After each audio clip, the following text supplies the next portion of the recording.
Also, if I were to ever be commissioned to write Godzilla vs. Gamera, I wouldn't give Gamera the fireball that comes out of his chest. Oh, I would. Something like... I honestly like that. Well, I'm not saying I don't like it, because that's in Iris, right? That's not in Legion. Yeah. That's in Iris. I haven't seen that movie in years. It's really... I just got the other two on Blu-ray recently, so I've seen them recently. Yeah, I'm getting. But anyway, I bring it up because I'm like, I'm a lot bigger of a Godzilla fan than I am a Gamera fan. Here, but same here. I know that would kill Godzilla. It would. I mean, it's so powerful that it would either kill him or maim him to the point where he couldn't fight anymore. Well, you see, here's what I would do, is he uses that fireball, and when Godzilla sees it coming for him, he gets like that look of rage. It's a close-up on his eyes, and you see that look of rage, and he breathes his super atomic breath, and it just splits it in two. Oh, that's awesome. Oh, you mean like the one from Mechagodzilla 2 and Space Godzilla? Yeah. Like the supercharged And that's the first time he uses it. And I'm a huge fan of this series called Avatar: The Last Airbender. I've only seen a couple episodes. But there's the end fight between these two characters, and they're firebenders, and they're having an Agni Kai. And I'm actually going to be basing my Godzilla fight with Gamera kind of off of that. Because I'm like, oh, that's actually very close to what I kind of want. Yeah. Like, I want there to be, like, a lot of aerial shots, and you just see the flames and explosions. And I know that there's going to be... I know that in that movie, it's going to take up 2/3 of the movie, the fight. Yeah, I mean, that's the one that everyone wants to see, and I think that... I actually, back a long time ago, was coming up with a Godzilla vs. Gamera story. Yeah. And originally, the movie starts with the fight and ends with the fight. The whole movie, the whole movie's the fight. That'd be kick-ass. Well, no, the thing is that you don't see all of it because it actually focuses on a couple of soldiers who are stuck in the city where the two are fighting. Yeah. And it focuses on them trying to get out, and it's pretty much impossible given the powers of the two monsters. And I was like, you can't make a story to build up to that that's going to, like, live... I mean, I guess you could. I mean, I couldn't think of one at the time that could, like, build up to those two fighting that would, like, make the rest of the movie seem necessary. So I just said, okay, we'll start with the fight in the movie, we'll end with the end of the fight. I don't know. I don't believe in that now, but that was what I had back then. Like, I know, if you watch, like... Well, when I make it into a movie, my first movie, Godzilla and King Kong, there's a lot of build-up. And then all the other films, it's the payoff. Yeah. So, just from watching your video, I got that you have two Godzillas in your series, right? The original one and then the son? Yes. Or did you have more? I didn't... I had the father. Well, it's not really the father, but Godzilla and Minla. And Minla is the Godzilla in the next 3 films. But Minla is... they're not really related. Well, they are Godzilla, the species, but they're not really like father and son. Oh, but, like the two in the Heisei era. Yes, but Godzilla feels a connection with it. And so, like, I really want this emotional scene where Super Godzilla is just looking down at Minla, whose jaw has been broken by Kong, reference to King Kong. That's awesome. And he just goes apeshit. That now. What? I wish I thought of that now. I'm jealous. Yeah. And my idea was that King Kong, like, there's a scene where Godzilla knocks King Kong down. He gets knocked out because he falls into the Empire State Building and it falls on top of both of them.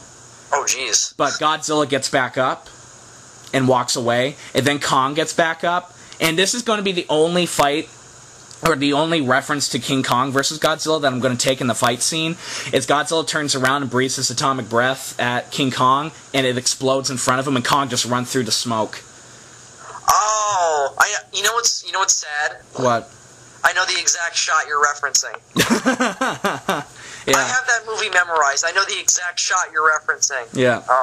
And when Kong reaches Godzilla, he knocks him down, and it's like he's strangling Godzilla. And, like, he's trying to break its jaw again, but Godzilla keeps breathing his atomic breath, burning his fingers. But it's like Kong doesn't care.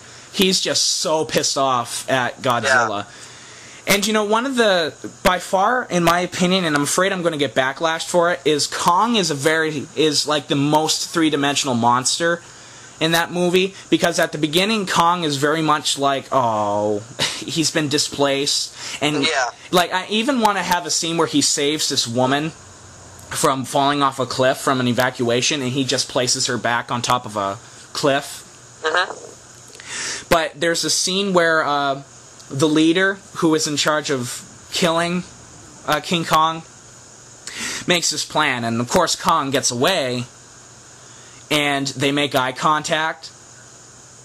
That Colonel and Kong make eye contact, and Kong just flips shit. And from that point on, Kong is just pissed off, destroys everything, kills as many people as possible. Like, there's no going back for Kong. No, jeez. I remember in a comment that you posted on my channel, you said that you wanted to make Kong the, I forget the words you used, but like kind of the lost immigrant, or that he was stolen away from his country. Yes. I love that. That's a really cool thing. And you know I had an idea that this would work better in your version than my version, which was the sequel to Godzilla Lives in my trilogy. Yeah. Have that. I thought of this really cool scene. What if the Colonel used the girl he rescued from the cliff as bait? I was thinking that too, but you see, right now I'm still, because I wrote the book, the first draft, when I was in 5th grade, and now that I'm rewriting the second draft, it's like I have to reimagine quite a bit of it. Yeah. And so I'm wondering how I can incorporate that into it. Because I thought that. And Kong sees the girl, and that's how he escapes. Have you ever seen the movie King Kong Lives, which is the sequel to the 76 atrocity? Honestly, I hate it, but yeah. Yeah. I thought it was better than the 70... Actually, no. You see, my issue with the 76 one is, one, there's no dinosaurs, and... Well, there's no real Skull Island, it's just a rock. Yeah. And the reason why I like that movie as much as I do is because of John Barry's amazing score to it. It's got a great soundtrack. I'll say that. I also really love Jeff Bridges in it, but I'm a huge Jeff Bridges fan. Jeff Bridges is the dude, I mean... Yeah, how can you not like... I've never seen a movie of his that I didn't like. Oh, save Tron Legacy. Okay, but that's not really his movie. Right. Yeah, let's not even talk about Tron Legacy, because I think that's a piece of crap, but I know there's people out there who like it, but I couldn't get into it.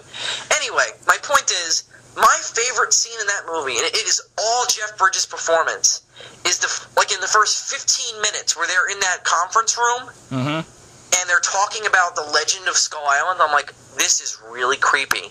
Yeah, it was creepy. It was. But when they reached the island, it was all downhill. It was all Jeff Bridges' performance. Yep. Yep. That made that scene awesome.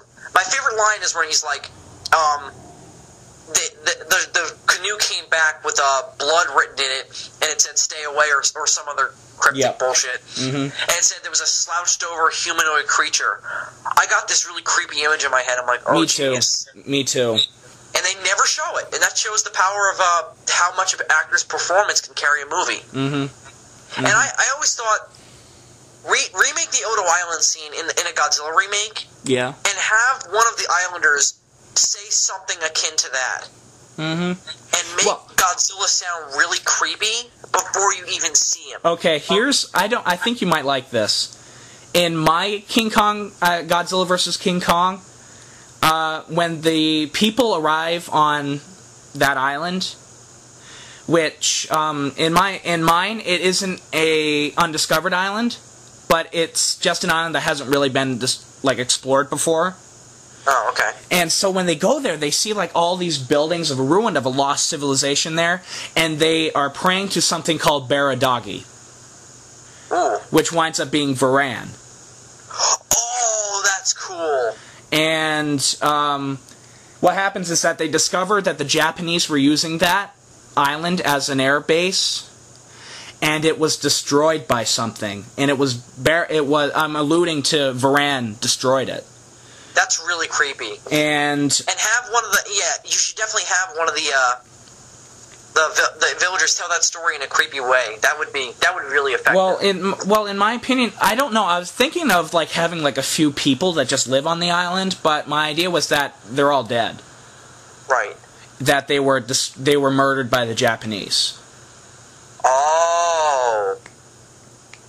Oh, okay. Yeah, that's... I mean, my Godzilla film is dark. That would make more sense. My Godzilla film is dark. Yeah. Oh, it's not a... Like, the ending, I'm going to tell you the ending. Literally, all the main characters die. Oh. You're pulling a William Shakespeare on us. I am. I'm a huge Shakespeare fan, so... Oh. Like, they all die. Like, the civilians get trapped down in the subway. And I don't film them dying, but in the next film, the one where Godzilla fights Biollante, the opening are like these Russian soldiers that have found these G cells go down in the subway, and they find the characters' bodies. Oh, that's... Yeah. I really think that... I'm really dying to put my script up for Godzilla Lives available on the internet, because I want to get people's reactions to my opening scene, because I have this image of... I gave Daisuke Serizawa a much bigger role in my movie. I noticed that, yeah. He has a much bigger role than he did in the original. He pretty much is the only hope mankind has of killing Godzilla. But anyway, that's not the point. I have a scene where him and his family... Godzilla's basically killed everyone in Tokyo. The military has all but given up, and he's just won. Mm-hmm. So they just have to get out of the city. And he has a line where he says, "I'm too late," and his wife says, "We all were." And then you know what happens to his son? What? His son kicks over some rubble because he's angry, and he sees someone who looks like they're sleeping under the rubble, and turns them over trying to wake them up, and their face is burned off. That would be awesome! Well, and, not awesome, but you know. Well, yeah, that was because I was like, oh, that's what would happen to someone if if they got hit with Godzilla's atomic breath. I know body parts would melt off. I know that in my first Godzilla movie, because I'm a gory director, and I know, like, the scene after Godzilla destroys the fictitious city Waterville, where the civilian main character lives, the next day,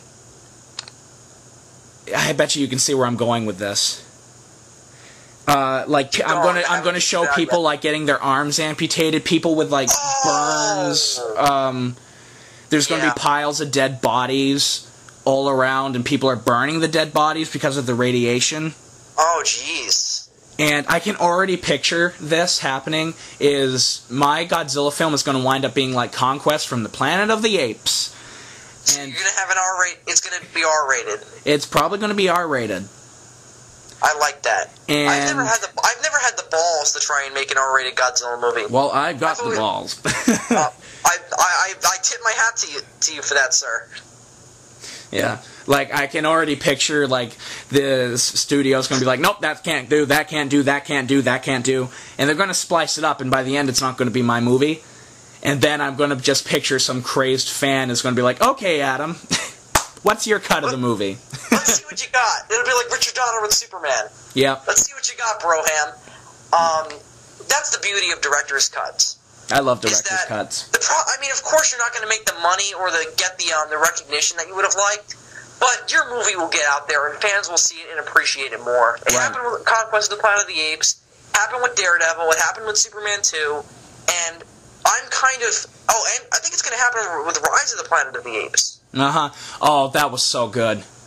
Oh, it was a good movie. I was not thinking it was going to be a good movie, but when I heard that Andy Serkis was Caesar, I knew it was going to be good. Yeah. I actually think that there's going to be a director's cut that's very different, and here's my theory. Yeah. If you watch the most new trailer for that movie before it came out, you can clearly see that Caesar is embracing a love interest, and she's only in one scene in Rise of the Planet of the Apes. I'll bet you that they cut out a whole subplot because that movie was running so long anyway. I'm thinking about that, so my silence means I'm thinking about that, and I've never thought of it that way. I think that there's an entire subplot cut out of that movie because she shows up in one scene. Caesar looks at her really weird. She's clearly set up to be a main character, and then you never see her again. Mm-hmm. Yeah. I think that I have a strong belief that they cut a whole subplot out of that movie because it was running so long. Mm-hmm. Now, hey, Bill, can I call you Bill? That's fine, yeah. You can call me Adam. Sure. Do you think Godzilla would have a tier or something in his body to produce tears.